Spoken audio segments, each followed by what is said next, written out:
Je l'ai retrouvé un soir en rentrant du chantier, on montait au dépôt.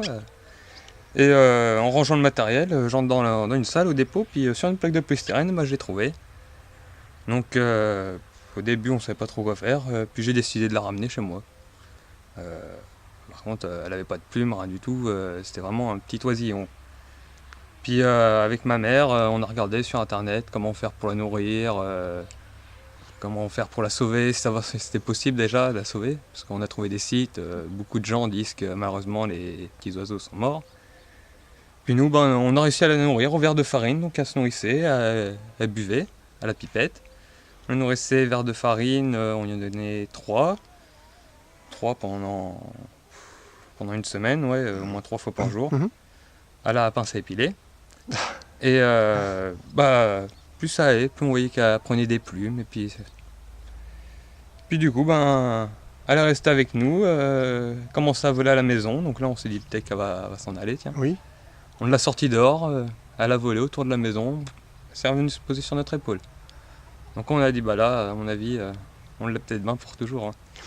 Et donc elle vient uniquement sur votre épaule ou également sur celle de votre mère? Sur tout le monde. Elle a été interviewée à Lavaux-sur-Loire par un, pareil, journal... Ouest France peut-être. Ouest France, c'est ça, voilà.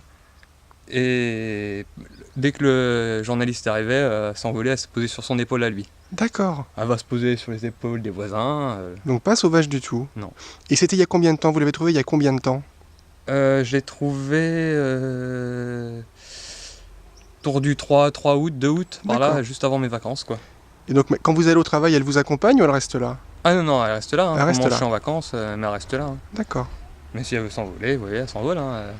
Et donc quand elle s'envole, elle voit d'autres oiseaux et puis elle n'a jamais été tentée d'aller plus loin. Elle n'est pas partie très longtemps en fait, jamais partie très longtemps. Oui, voilà, c'est ça. Si ça l'arrive de voler un peu avec les autres hirondelles, quoi, elles font les folles. Et puis des fois, on est 2 minutes à l'attendre sans la voir. Et puis hop, tout à coup, elle apparaît derrière nous. Puis voilà, elle se pose là.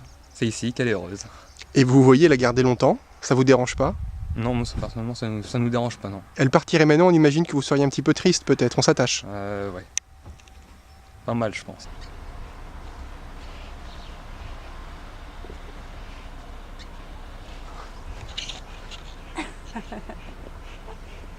Voilà.